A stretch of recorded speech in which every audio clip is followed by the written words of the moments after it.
ద్రోణాచార్యుడికి అశ్వత్థామ ఎలాంటి వాడో తెలుసు.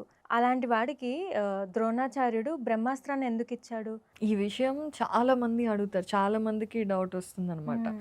యాక్చువల్లీ ద్రోణాచార్యుడు ఫస్ట్‌లో కూడా అశ్వత్థామకి కొంచెం పార్షియల్‌గా ఉన్న విషయం మనం మొదటి పర్వంలోనే చూడొచ్చు. ఆది అవును. పర్వంలోనే. ఏంటంటే ఆయన దగ్గరున్న స్టూడెంట్స్ అందరిని నదికి పంపించేవాడు. అవును. నీళ్ళు తీసుకురండి అని. అశ్వత్థామకి మాత్రం చిన్న త్వరగా నింపుకొని తీసుకొచ్చే కుండ ఇచ్చి పంపించేవాడు. హ్మ్.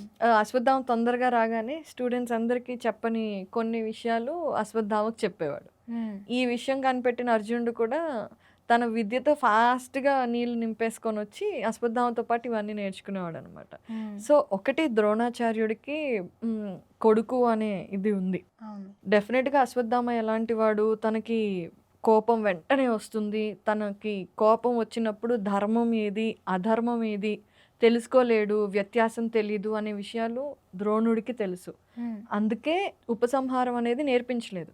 ఉపసంహారం కూడా వస్తే హ్మ్. డెఫినిట్‌గా ఎవరి మీదైనా అటాక్ చేస్తాడు హ్మ్. అశ్వత్థామ. బట్ నువ్వు అడిగిన ప్రశ్నకి ఇంకా కరెక్ట్‌గా ఆన్సర్ తెలియాలంటే లిపి ఎపిక్స్‌లో చాలా వివరంగా ఉంటుంది. ఓకే. డెఫినిట్‌గా లిపి ఎపిక్స్‌లో మహాభారతం వింటూ ఉంటే ఈ విషయం ఇప్పుడు నేను చెప్పడం కంటే అందులో ఇంకా వివరంగా అద్భుతంగా చెప్పారు.